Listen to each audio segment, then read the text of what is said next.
श्री शिवाय नमस्तुभ्यम। हर हर महादेव। बड़े विवादों के बाद आखिरकार 17 मई से करनाल हरियाणा में गुरुजी पंडित प्रदीप मिश्रा जी द्वारा श्री शिव पुराण कथा शुरू हो गई है। यह 7 दिवसीय शिव पुराण कथा है जिससे आप 17 मई से 23 मई 2026 तक आस्था और यूट्यूब के माध्यम से दोपहर के 1 बजे से 4 बजे तक लाइव देख सकते हैं।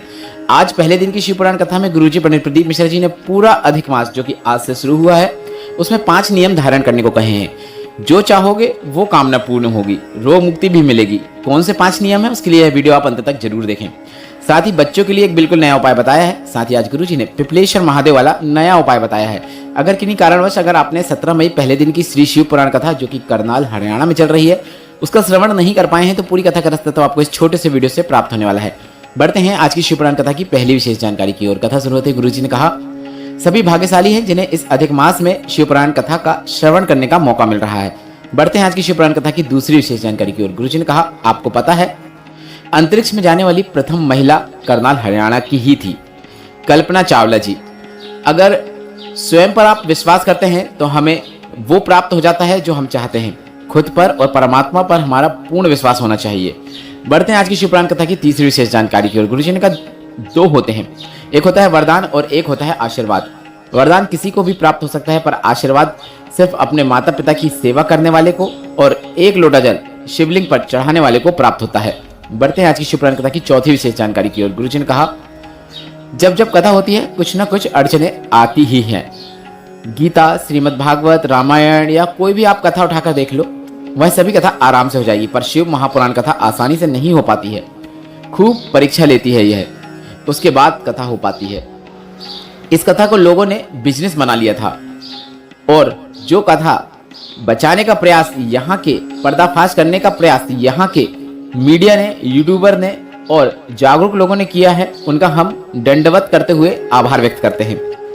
जिन्होंने कथा को व्यवसाय बनाने वालों के हाथों से हटाकर यह कथा 36 कोम को सौंप दी और 36 कोम ने अपने हथेली में यह कथा झेल ली। मैं सभी से कहना चाहूँगा, यह भी अफवाह चल रही थी कि गुरुजी पंडित प्रदीप मिश्रा जी 1 करोड़ 21 लाख रुपए के हो गए हैं और 1 करोड़ 21 लाख रुपए वह कथा कराने के लेते हैं। और आज तक गुरुजी ने कहा, हम कभी भी किसी भी मीडिया वालों से नहीं मिले पर्सनली, और जो कथा भी कराता है उनसे भी हम पर्सनली नहीं मिलते हैं। 30 साल के इतिहास में पहली बार होगा। इस हम क्षेत्र के सभी मीडिया वालों से मिलेंगे, कथा कराने वाले जो 36 कौम के सभी सदस्य हैं उनसे भी मिलेंगे जिन्होंने कथा को हथेली में झेल लिया है। बढ़ते हैं शिव पुराण की 5वीं विशेष जानकारी की ओर। गुरुजी ने कहा, कोई कहता है कथा कैसे सुनना चाहिए, क्या फलार करके कथा सुनना चाहिए, क्या भूखे रहकर कथा सुनना चाहिए। तो गुरुजी ने कहा, तुम दोनों टाइम भूखे रहो या फिर दोनों टाइम फलार करो, या फिर एक टाइम फलार करो, एक टाइम खाना खाओ, या फिर दोनों टाइम खाना खाओ, पर आपको शिव पुराण कथा का श्रवण करना चाहिए। साथ ही साथ आपका निर्मल भाव होना चाहिए, पूर्ण विश्वास होना चाहिए। ऐसा अगर आप शिव पुराण कथा सुनते हैं तो पूर्ण फल की आपको प्राप्ति होती है। बढ़ते हैं आज की शिव पुराण कथा की 6वीं विशेष जानकारी की ओर। गुरुजी ने कहा, अधिक मास में भोलेनाथ की कृपा प्राप्त करने के लिए, भोलेनाथ को रिझाने के लिए 5 चीजें आपको धारण करना है, मतलब 5 नियम आपको धारण करना है। यह नियम आपको पूरे अधिक मास में धारण करना है, अर्थात 17 मई से 15 जून तक आपको यह नियम धारण करना है। जो भी चाहते हैं वह हर मनोकामना आपकी पूर्ण होती है। 5 चीजें आप धारण करें, लाभ जरूर देखने को मिलेगा। पहली चीज है 1 लोटा जल शिवलिंग पे अर्पित करना शुरू कर देना है। आप अपने घर के भोलेनाथ के शिवलिंग पे भी जल अर्पित कर सकते हैं या फिर मंदिर में जाकर भी कर सकते हैं या फिर पार्थिव शिवलिंग का निर्माण करके उस पर भी कर सकते हैं। बस 1 लोटा जल भोलेनाथ के शिवलिंग पे आपको अर्पित करना है। दूसरा नियम, बेलपत्र या तुलसी का क्यारा या फिर भोलेनाथ का मंदिर, तीनों में से किसी भी एक जगह कोई भी आप चयन कर लें, वहां पर आप एक दीपक जरूर प्रज्वलित करें। यह दूसरा नियम था। तीसरा नियम, एक बेलपत्र को अपने पास किसी कागज में या फिर किसी किताब में रख लें। रोज उसे शिवलिंग पे अर्पित करें और उसी किताब में वापस रख लें।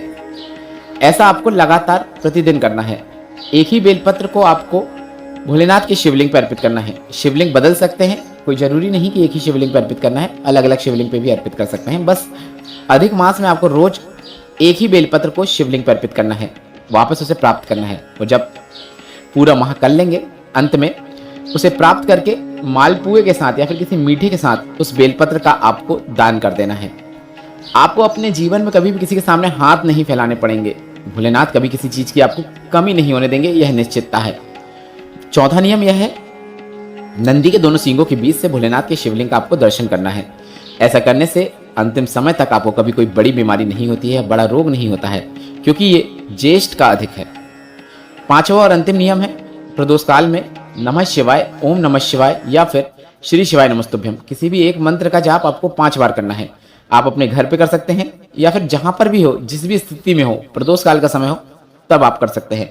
भोलेनाथ के सामने बैठकर कर सकते हैं, शिवालय में कर सकते हैं, या फिर भोलेनाथ का मंदिर नहीं भी है, कहीं पे एकांत में भी है, या फिर सबके बीच में भी है, तो भी आपको शाम के समय प्रदोष काल में 5 बार मंत्र का जाप करना है, ओम नमः शिवाय या फिर नमः शिवाय या फिर श्री शिवाय नमस्तुभ्यम। बस यह 5 नियम आप अगर इस अधिक मास में धारण कर लेते हैं, जो भी कामना है वह कामना आपकी शीघ्र अतिशीघ्र पूर्ण हो जाती है। काफ़ी नया नियम है, नया उपाय है, इसलिए आप यह उपाय इस अधिक मास में आज 17 मई से ही करना शुरू कर सकते हैं। अगर सुबह का कोई नियम छूट गया है तो कल से धारण कर सकते हैं। बढ़ते हैं 7वीं विशेष जानकारी की ओर, जो कि बिल्कुल नया उपाय है, जो आज की शिव पुराण कथा में गुरुजी ने बताया है। विशेष उपाय की जानकारी देते हुए गुरुजी ने कहा, घर के बच्चे बार बार बीमार हो रहे हैं, सांस की प्रॉब्लम है, कफ है या फिर श्वास संबंधित कोई भी समस्या है, डॉक्टर का पूरा ट्रीटमेंट लेना है, क्योंकि डॉक्टर शिव का ही रूप होते हैं। डॉक्टर की बताई हुई पूरी दवाइयाँ खाना है, पर उसके साथ साथ आपको एक सरल और आसान उपाय करना है। पीपल का छोटे से छोटा पत्ता लेना है, कोमल से कोमल पत्ता लेना है। इसके साथ ही साथ आपको एक बेलपत्र लेना है, एक पीपल का पत्ता लेना है, एक बेलपत्र लेना है। अधिक मास की जब सप्तमी तिथि आएगी, अभी एकम तिथि है, मतलब 6 दिन बाद सप्तमी तिथि आएगी, तब आपको यह उपाय करना है। हम आपको तिथि की जानकारी इसी चैनल के माध्यम से दे देंगे और यह उपाय आपको एक बार करके भी दिखा देंगे। तो आपको यह उपाय अधिक मास की सप्तमी तिथि को करना है, पिपलेश्वर महादेव का नाम लेकर करना है। आपको पिपलेश्वर महादेव का नाम लेते हुए पीपल का छोटा सा पत्ता जो लिया है उसके ऊपर एक बेलपत्र रखना है और उसे भोलेनाथ के शिवलिंग पर आपको अर्पित कर देना है। इसके साथ उसे आपको प्राप्त करने के बाद अपने घर पे लाना है या फिर उस बच्चे के घर पे लाना है जिसे समस्या देखने को मिल रही है, और उसे उसके घर पे, मतलब बेलपत्र और पीपल का पत्ता जो आपने प्राप्त करके लाए हैं उसे घर पे कहीं पे भी रख देना है। आप चाहो तो भगवान के मंदिर में भी रख सकते हैं, आपके घर में जो हो, बस इतना ही करना है। डॉक्टर की दवाई के साथ अगर आप यह उपाय करते हैं तो लाभ जरूर देखने को मिलेगा। पर गुरुजी ने कहा यह उपाय आप कभी भी नहीं कर सकते हैं। यह उपाय सिर्फ और सिर्फ अधिक मास का है और अधिक मास की सप्तमी तिथि को ही किया जाता है। इस बात का आपको ध्यान रखना है कि यह उपाय आपको कभी भी नहीं करना है, सिर्फ अधिक मास की सप्तमी तिथि को ही करना है। बढ़ते हैं 8वीं और अंतिम जानकारी की ओर। गुरुजी पंडित प्रदीप मिश्रा जी की अगली कथा जो होगी इस शिव पुराण कथा के बाद, वह 27 मई से 2 जून तक होगी। दूधनाल, उमरगा, धाराशी, महाराष्ट्र। बोलने में कोई गलती है तो उसके लिए आप क्षमा कर सकते हैं और कमेंट बॉक्स में सही कथा पंडाल का एड्रेस बता सकते हैं। वीडियो में बताई गई जानकारी से संबंधित आपके मन में जो भी प्रश्न है वे सभी प्रश्न आप कमेंट बॉक्स के लिए पूछ सकते हैं। मेरे द्वारा दी गई जानकारी अगर आपको थोड़ी सी भी उपयोगी लगी है तो इस वीडियो को लाइक करके कमेंट बॉक्स में श्री शिवाय नमस्तुभ्यम या फिर हर हर महादेव जरूर टाइप करें। हम आपके सभी कमेंट्स को जरूर पढ़ते हैं और उनका उत्तर भी जरूर देते हैं। श्री शिवाय नमस्तुभ्यम, हर हर महादेव।